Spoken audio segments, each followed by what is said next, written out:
Hello friends, स्वागत करता हूं आप सभी का। दोस्तों, आप लोग का एग्जाम का जो टाइम है बहुत ही सामने आ चुका है। सिर्फ 8 या 9 दिन ही बचे हैं दोस्तों आप लोगों के लिए। तो अभी के टाइम आप लोग क्या कीजिएगा दोस्तों, अभी के टाइम आप लोग को ज़्यादा से ज़्यादा पढ़ाई पर फोकस करना चाहिए और ज़्यादा से ज़्यादा आप लोग का पीवाईक्यू को सॉल्व करना चाहिए। दोस्तों, आज की इस वीडियो में मैं आप लोग को 30 मोस्ट इंपोर्टेंट क्वेश्चन को यहाँ पर कराने वाला हूँ। दोस्तों, इस वीडियो का अगर आप लोग फुल वॉच करते हैं तो यहाँ से आप लोग का अच्छा खासा नंबर को अचीव कर सकते हैं अपने एग्जाम में भी। ठीक है, तो चलिए स्टार्ट करते हैं वीडियो को। देखिए, पहला नंबर का सवाल। पहला नंबर का सवाल है कि विकास डैश होता है। विकास क्या होता है? एक आयामी होता है, एक दिशा में होता है, परिवर्तनीय होता है या फिर इनमें से कोई नहीं। दोस्तों, इस सवाल का राइट ऑप्शन यहाँ पे हो जाएगा ऑप्शन नंबर थर्ड, यानी विकास जो होता है परिवर्तनीय होता है। तो ऑप्शन नंबर थर्ड इस सवाल का यहाँ पे राइट आंसर हो जाएगा। ठीक है, अगला सवाल पे आते हैं, question number two. Question number two आप लोग का सवाल है कि एक लड़की को 10 साल की उम्र में और दूसरे को यानी दूसरे लड़की को 13 साल की उम्र में मासिक धर्म शुरू हो जाता है। ठीक है, मासिक धर्म शुरू हो सकता है, तो विकास के किस सिद्धांत का यह उदाहरण है? चार ऑप्शन आप लोग का यहाँ पर दिया हुआ है दोस्तों, तो कौन सा राइट ऑप्शन होगा ये आप लोग को चूज करना है।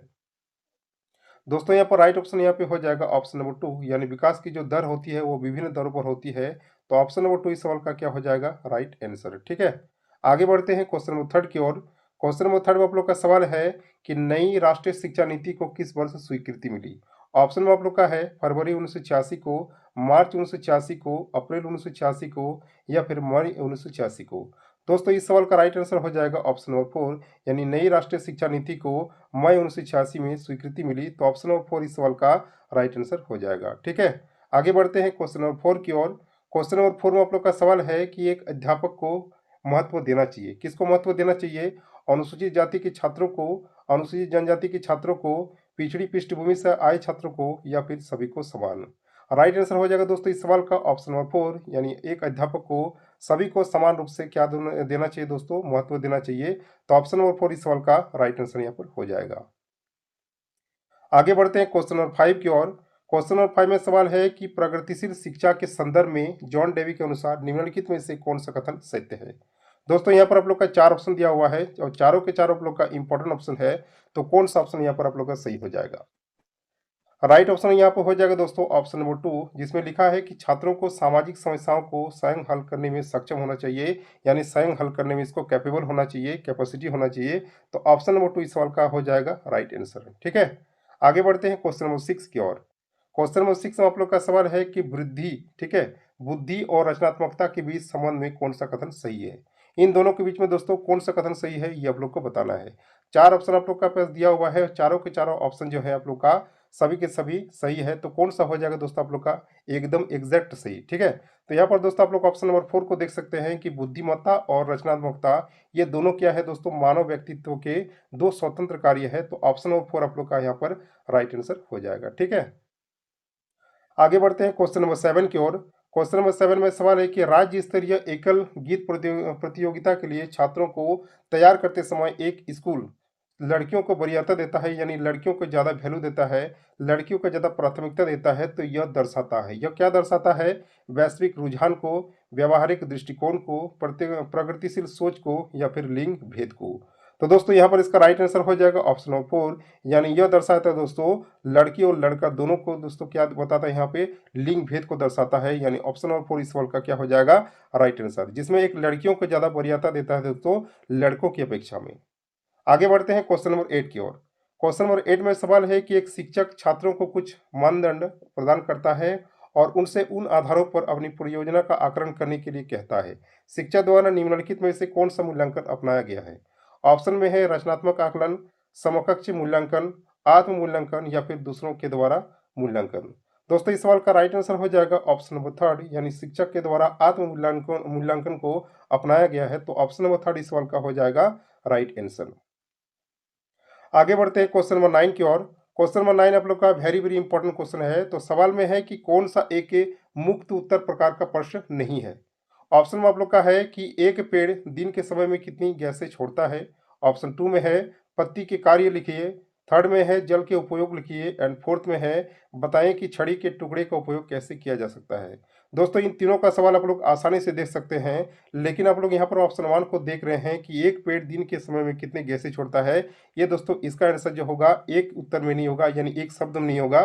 तो यही दोस्तों मुक्त उत्तर प्रकार का एक प्रश्न नहीं है, तो राइट आंसर हो जाएगा आप लोग का ऑप्शन 1। ठीक है, आगे बढ़ते हैं क्वेश्चन नंबर 10 की ओर। क्वेश्चन नंबर 10 में सवाल है कि विशेष आवश्यकता वाले बच्चों की शिक्षा विशेष विद्यालय की अपेक्षा नियमित विद्यालय में बेहतर होती है, क्योंकि वहाँ क्या होता है दोस्तों, कोई लैंगिक भेदभाव नहीं होता, इक्विटी और समानता होती है, सामान्य छात्रों से प्रतिस्पर्धा होती है, या फिर वहाँ पर अच्छा सहयोग होता है।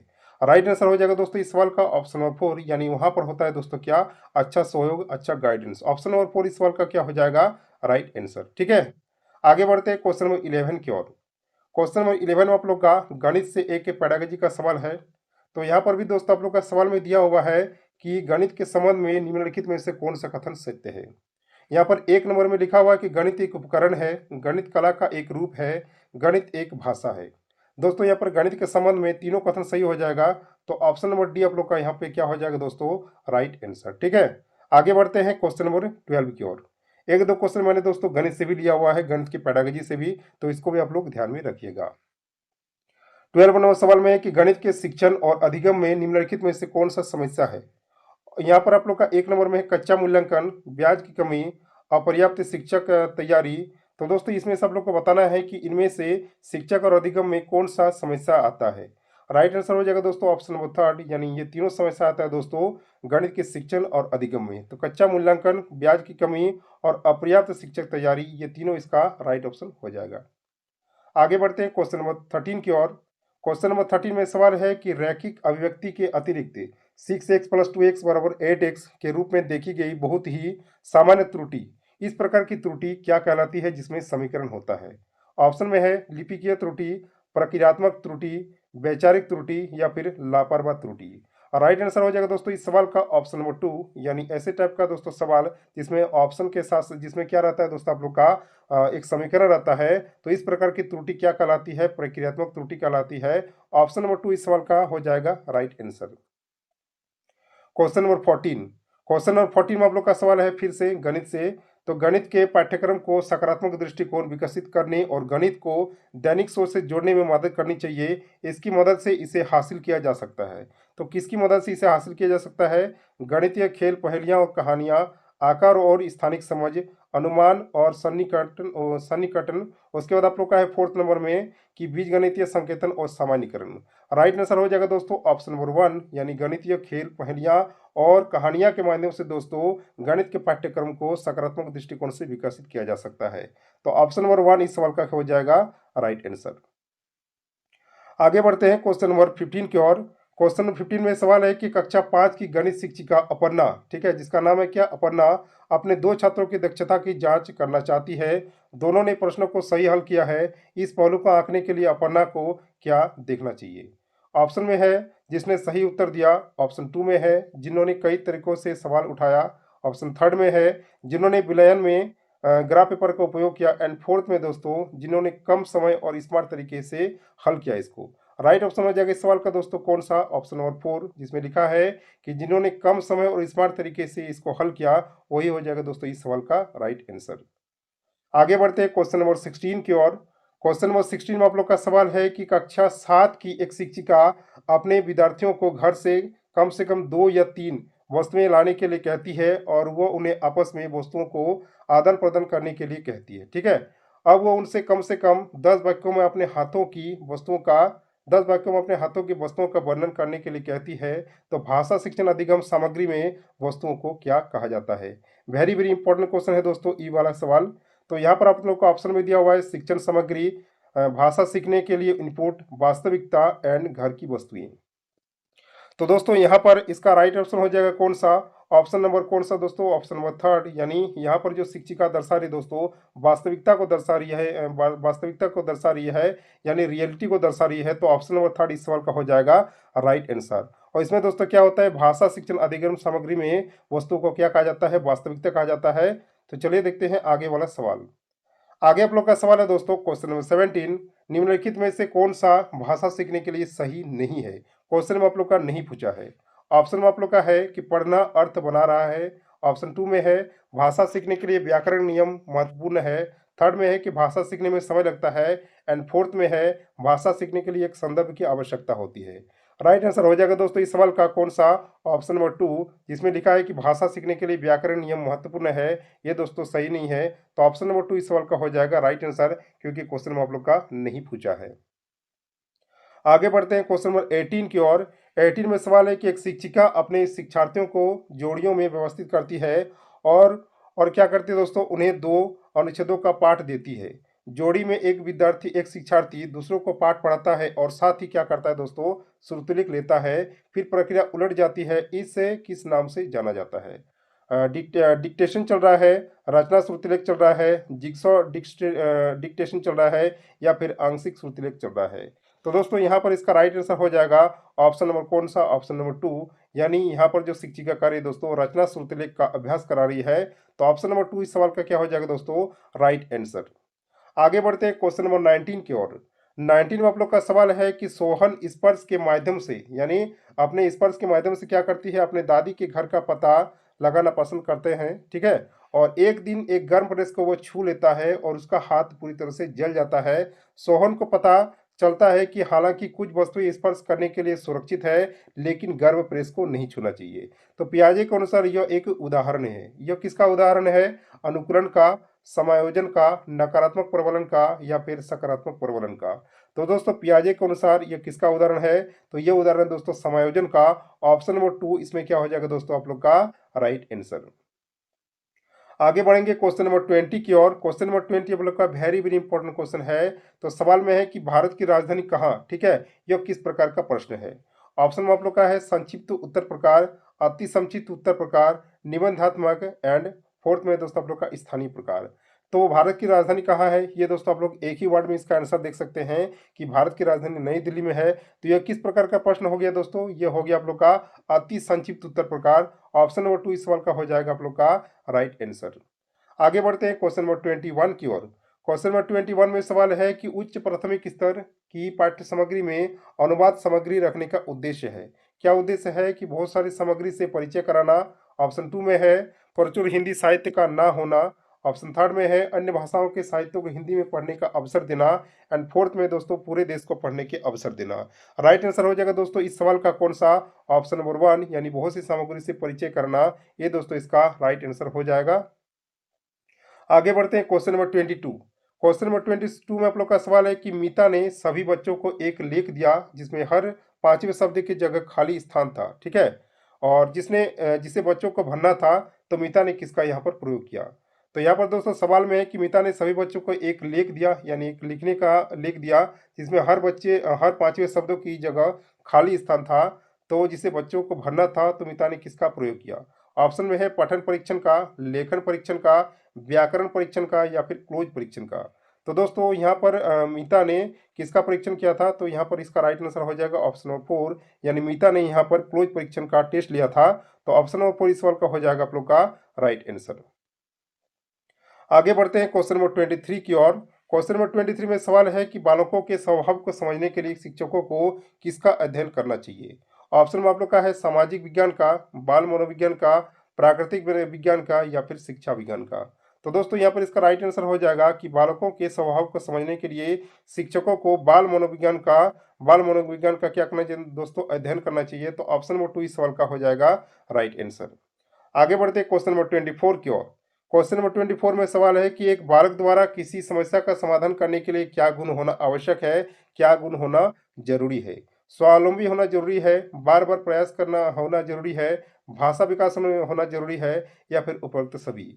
एक बालक द्वारा दोस्तों किसी समस्या का समाधान करने के लिए ये सारे गुण होना आवश्यक है। ऑप्शन नंबर फोर के साथ आप लोग चले जाइए, यानी स्वावलंबी भी होगा, बार बार प्रयास भी होगा, और भाषा विकास भी होगा। इसका right answer option number four. आगे बढ़ते हैं क्वेश्चन नंबर 25 की ओर। क्वेश्चन नंबर 25 में सवाल है कि बुद्धि का प्रकार नहीं है, तो इनमें से कौन सा बुद्धि का प्रकार नहीं है? ऑप्शन एक में है मूर्त बुद्धि, ऑप्शन टू में है अमूर्त बुद्धि, थर्ड में है मानसिक बुद्धि, एंड फोर्थ में दोस्तों आप लोग का सामाजिक बुद्धि। राइट आंसर हो जाएगा दोस्तों इस सवाल का ऑप्शन नंबर थर्ड, बुद्धि का प्रकार नहीं आप लोग का मानसिक बुद्धि। और ये सभी आप लोग का क्या है दोस्तों? बुद्धि का प्रकार। राइट आंसर हो जाएगा दोस्तों ऑप्शन नंबर थर्ड, यानी मानसिक बुद्धि, जो कि एक बुद्धि का प्रकार नहीं है। क्वेश्चन नंबर 26 की ओर आते हैं। क्वेश्चन नंबर 26 में आप लोग का सवाल है कि निम्नलिखित में से कौन से बच्चों द्वारा ईवीएस में ज्ञान के निर्माण में महत्वपूर्ण है। यहाँ पर एक नंबर में है कि बच्चों की सक्रिय भागीदारी, बच्चों के समुदाय के सदस्य, ईवीएस के पाठ्य पुस्तकें, एंड फोर्थ में दोस्तों ईवीएस की पाठ्य पुस्तक में दिया गया विवरण और परिभाषा। परिभाषा जब भी आप लोगों को देखने मिलता है दोस्तों, तो ये वाला आप लोग काट दीजिए, क्योंकि ये सबसे बड़ा आप लोग का नेगेटिव टैग वर्ड होता है। तो यहाँ पर आप लोग का 1, 2 एंड 3 सही हो जाएगा। तो बच्चों द्वारा ईवीएस के ज्ञान के निर्माण में दोस्तों सहायक है कौन कौन सा, बच्चों की आप लोग का सक्रिय भागीदारी, बच्चों के समुदाय के सदस्यों और ईवीएस की पाठ्य पुस्तकें।